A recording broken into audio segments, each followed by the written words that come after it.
ሴት ልጅ ማለት ነው ቂጧ እስኪቃጠል ድረስ የምትወደው ወንድ ምን አይነት ወንድ እንደሆነ ታውቃላችሁ? ማይንከባከባትን ጊዜ የማይሰጣትን ወንድ ቂጧ እስኪቃጠል ድረስ ነው የምትወደው። በቃ ለምን እንደሆነ አይገባኝም። የተናገርሽው ንግግር ልክ ነው፣ ስህተት ነው ብዬ ልቃወምሽ አልመጣሁም። ቪዲዮዎችሽንም ስመለከት ነበር። ከአንድም ሁለት ሶስት ሳይልሽ ነበረ። ነገር ግን አንድ ጥያቄ ልጠይቅሽ። ያ ከዚህ በፊት በቴሌግራም ስታወሪው የነበረው ልጅ የት ሄደ? እውነቴን ነው። በቁም ነገር ካየሽው ይህ ቪዲዮ ሼር ተደርጎ ከደረሰሽ በጣም ደስ ይለኛል። ትዝ ይልሻል? የሆነ ጊዜ ላይ በቴሌግራም ማውራት የጀመርሽው ልጅ ነበረ። ከቴሌግራምም አልፎ በአካል ተገናኛችሁ፣ አብራችሁ ወክ ማድረግ፣ ቡና መጠጣት፣ ሽርሽር ማለት ብዙ ህይወት አሳለፋችሁ። ያ ልጅ ግን የት ሄደ? ጥያቄ ሆኖብኝ ነው። እውነቱን ለመናገር በጣም የሚወድሽ ልጅ እንደነበረ ውስጤ ስለነገረኝ ነው።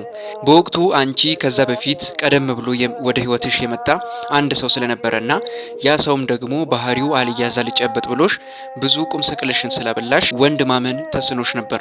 ከዛ ወንድ ልጅ በኋላ ግን የመጡት ወንዶች በጠቅላላ ልክ እንደ ቲቪ መዝናኛ የምትዝናኝባቸውና የምትቀልጅባቸው ነበር የሆኑት። ሴቶች እባካችሁ እግዚአብሔር ጨዋና ትክክለኛ የሆነ ባል ሊሰጣችሁ አይችልም።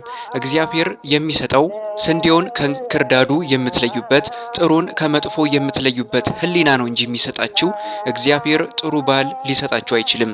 ብዙ ጊዜ ትሸወዳላችሁ። በየቤተ ክርስቲያኑ እየሄዳችሁ አምላክ እግዚአብሔር ሆይ ጥሩ ባል ስጠኝ ትላላችሁ። እግዚአብሔር መጥፎና ጥሩን የምትለዩበትን ህሊና ነው እንጂ የሚሰጣችሁ ጥሩ ባል አንስቶ አይሰጣችሁ። ጸባኦት እግዚአብሔር ከሁላችሁ ጋር ይሁን።